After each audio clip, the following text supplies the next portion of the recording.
ស្វាងស្រងទើបដឹងខ្លួនថាធ្វើអ្វីខ្លាំងអតីតលៀងមិនជ្រាំងជំនះខ្លួនឯងខ្ញុំប្រហែលបាបហួថ្លែងបំផ្លាញចិត្តមនុស្សស្មងថ្ងៃនេះលែងចង់ខំតែចិត្តបែកជាវល់រៀបការហើយមានប្រពន្ធចិត្តទូទុននឹកអតីតកាខ្ញុំធ្វើឲ្យមនុស្សម្នាក់នៅតែឯកាគេនៅតែគ្មានសង្សារគេនៅតែបារម្ភលឺដំណឹងថាគេលួចសួរខ្លាចខ្ញុំឆ្លងគ្នាអោប្រពន្ធតែចិត្តលួចនឹកសង្សារស្ដាប់ទៅអាត្មានិយមយ៉ាងណាកំពុងអោបមនុស្សត្រូវការតែអារម្មណ៍លួចខ្សឹកខ្សួលនឹកមនុស្សម្នាក់ធ្លាប់ស្និទ្ធស្នាលអោបប្រពន្ធតែនៅអាណិត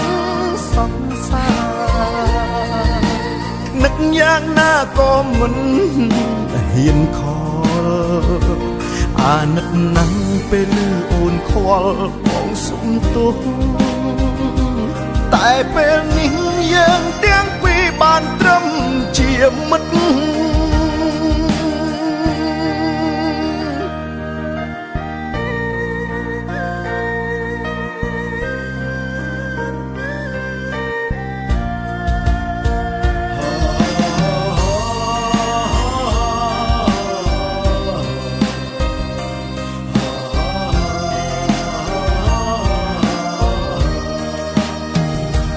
រៀបការហើយមានប្រពន្ធចិត្តទូទុននឹកអតីត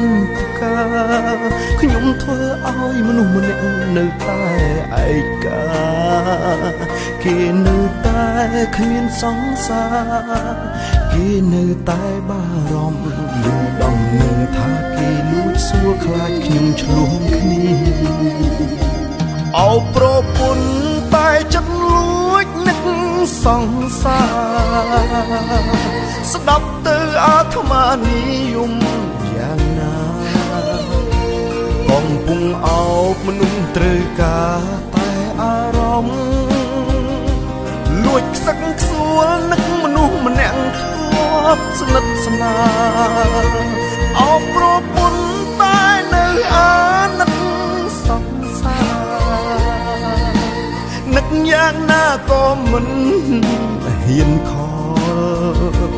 អាណិតណាស់ពេលឮអូនខ្វល់បងសុំទោសតែពេលនេះយើងទាំងពីរបានត្រឹម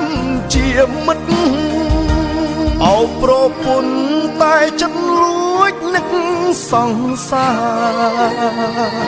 ស្ដាប់ទៅអាត្មានិយមយ៉ាងណា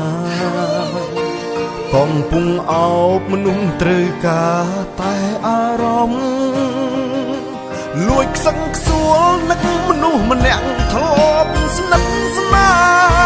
លអោបប្រពន្ធតែនៅអាណិតសង្សារនឹកយ៉ាងណាក៏មិនហ៊ានខលអាណិតណាស់ពេលឮអូនខ្វល់បងសុំទោសតែពេលនេះយើងទាំងពីរបានត្រឹមជាមិត្តតែពេលនេះយើងទាំងពីរបានត្រឹមជាមិត្ត